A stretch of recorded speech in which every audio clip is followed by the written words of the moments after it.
Bismillahirrahmanirrahim. Assalamualaikum warahmatullahi wabarakatuh. Welcome back to my channel. Teman-teman, hari ini Ibu akan sharing tentang uji hipotesis secara parsial atau uji T dan uji hipotesis secara simultan atau uji F. Kita mulai dari uji hipotesis secara parsial atau uji T dulu ya, teman-teman.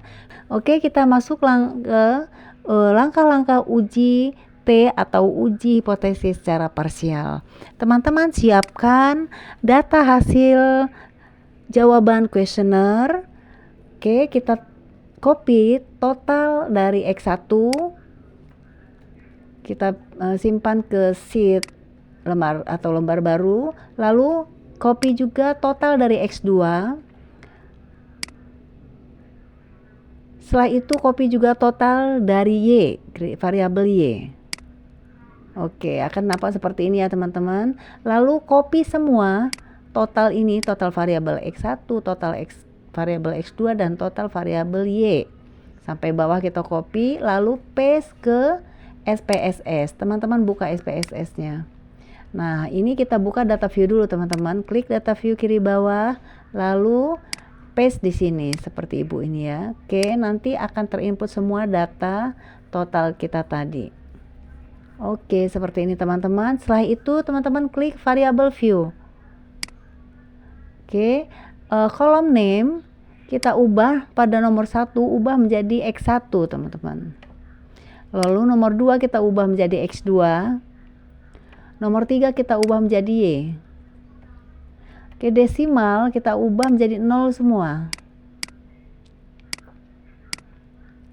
Oke, label pada nomor 1, X1 kita sesuaikan dengan nama variabel X1 teman-teman ya.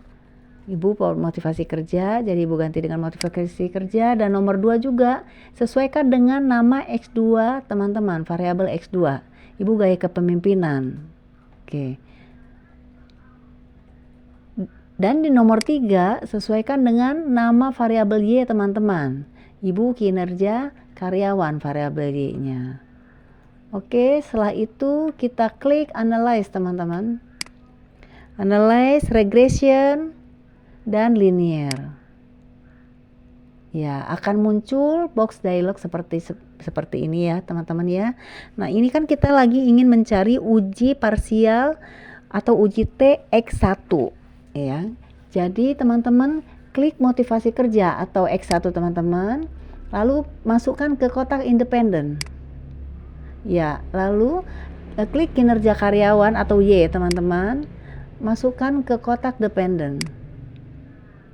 Oke, setelah itu klik OK teman-teman. Ya, inilah output dari uji hipotesis secara parsial X1 atau uji T pada X1, variabel X1. Kita lihat outputnya itu pada output koefisien ya teman-teman ya. Untuk uji T kita lihat pada output koefisien seperti yang Ibu tunjuk seperti ini. Nah, hasil uji T ini adalah seperti yang kita lihat saat ini di tulisan T kecil ini ya teman-teman ya. Oke, kita copy hasil output ini ke bab 4 untuk kita interpretasikan bab 4 pada hasil uji hipotesis secara parsial. Nah, sekarang kita ingin tahu kan uji T kita tadi pada X1 berpengaruh atau tidak. Dasar keputusannya dikatakan terdapat pengaruh. Kita memakai 2 kriteria. 1, membandingkan nilai probabilitas signifikansi dengan signifikansi 0,05. Ya kan, karena tingkat signifikansi yang Ibu pakai adalah 0,05. Nah, jika nilai signifikansi kurang dari 0,05, artinya variabel X1 berpengaruh terhadap variabel Y. Kriteria kedua adalah dengan membandingkan nilai T hitung dengan T table. Kita lihat di sini signifikansi X1 0,00 ya kan, berarti signifikansi kita kurang dari 0,05 bukan? Nah, berarti untuk dasar keputusan yang pertama disimpulkan X1 mempunyai pengaruh terhadap Y dikarenakan signifikansinya kurang dari 0,05. Lalu pada dasar keputusan yang kedua dikatakan tadi T hitung harus lebih besar dari T table, ya kan? Nah, di sini T hitung kita, T hitung itu hasil dari output ya teman-teman ya. T hitung kita adalah 4,617 ya, 4,617, sedangkan T table kita adalah 1,67 ya kan. Jadi 4,617 lebih besar dari 1,67. Nah, jadi berdasarkan dua dasar keputusan tadi dapat disimpulkan bahwa uji T pada variabel X1 kita mempunyai pengaruh terhadap variabel Y. Oke teman-teman, mungkin teman-teman ada yang belum tahu cara mencari T table nih. Oke, T table kalau T hitung kan kita dapat dari output ya. Kalau T table itu ada rumusnya teman-teman. T table kita dapatkan dengan rumus N-2 seperti yang tampak seperti layar berikut ini ya teman-teman ya. Atau DF ini didapatkan dari rumus N-2. N adalah nilai jumlah sampel kita, jumlah sampel ibu kan 57 dikurangi 2. Ini udah rumusnya ya, 2 itu variabel independen kita ada 2 ya teman-teman. 57 dikurangi 2 maka didapatlah nilai 55. Nilai 55 dan taraf signifikansi yang kita pakai adalah tadi 0,05. Maka dari 0,05 ini dia berada di kolom ketiga ya. Kita tarik ke bawah sampai kita mendapatkan angka 55 tadi. 55 didapatkan dari sampel dikurangi 2. Jumlah sampel dikurangi 2. Oke, maka kita tarik garis akan dapat nilai 167,3. 167,63 ini adalah nilai T table kita tadi. Paham ya teman-teman ya? Oke.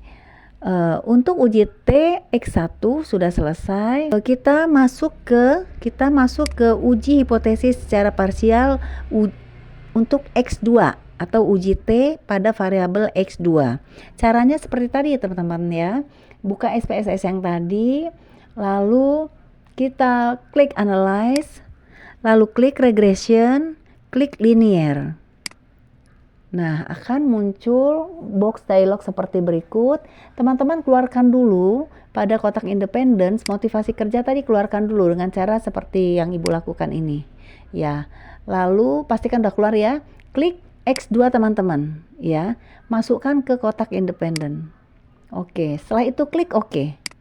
Ya, seperti ini teman-teman. Sangat singkat kan untuk mencari tahu uji T pada X2. Kita fokus pada output dari koefisien ya. Hasil output koefisien ini adalah hasil output dari uji T. Oke, kita masuk ke uji hipotesis secara simultan atau uji F teman-teman. Oke, seperti tadi buka SPSS teman-teman, klik analyze, klik regression, klik in linear, lalu muncul kotak seperti ini dialog. Keluarkan dulu teman-teman kotak independen, gaya kepemimpinan tadi kita dikeluarkan, lalu teman-teman masukkan X1 ke kotak independen dan X2 ke kotak independen. Klik OK teman-teman. Oke, inilah hasil dari uji F atau uji simultan. Output dari uji F kita lihat dari output ANOVA ya teman-teman ya. Kalau yang tadi kan pada koefisien uji T, sedangkan kalau uji F itu pada output ANOVA. Kita lihat di sini uji F-nya pada kotak ini adalah dengan nilai 33,753 dengan signifikansi 0,00. Oke, kita copy untuk menginterpretasikannya ya. Kita copy ke Bab 4 pada hasil uji simultan atau uji F, hasil uji F ya seperti ini nih teman-teman. Kalau kita udah copy ya, kita pasangkan di sini. Dasar keputusannya sudah Ibu sampaikan di uji T tadi ya. Cara membacanya nih atau cara menginterpretasikannya berdasarkan tabel tersebut diperoleh F hitung 33,753 lebih besar dari 3,17 ya, atau F hitung lebih besar dari F table, sehingga artinya terdapat pengaruh positif dan simultan antara X1 terhadap variabel Y. Seperti itu teman-teman. Oke, di sini Ibu mau menjelaskan nih, mungkin teman-teman ada yang belum tahu cara mencari F table. F table kalau F hitung kan output dari uji F tadi ya. Nah, kalau F table itu rumusnya adalah kita cari tahu dulu DF-nya. DF 57 dikurangi 2 dikurangi 1. Ini rumusnya teman-teman. 57 itu dapat dari mana? Jumlah sampel kita 57. Jumlah sampel kita 57 dikurangi 2. 2 itu jumlah variabel independen kita ya. 2 kan? Lalu dikurangi 1. Sama dengan didapat hasil 54. Oke. Kita simpan 54, lalu pada bagian horizontal ini kita pilih di kolom nomor 2 ya. Kolom nomor 2 dikarenakan tadi jumlah variabel independen kita kan ada 2. Oke, dari kolom nomor 2 ini kita tarik sampai kita menemukan angka 54. Dikarenakan DF-nya tadi kan degree of freedom-nya 54 ya teman-teman. Oke, seperti ini teman-teman. Pada angka 54, nomor 54 dan kolom 2 tadi didapatkan nilai 3,17. Inilah cara mencari F table. Seperti itu teman-teman. Oke, semoga bermanfaat uji T dan uji F ini. Terima kasih yang sudah menonton. Wassalamualaikum warahmatullahi wabarakatuh.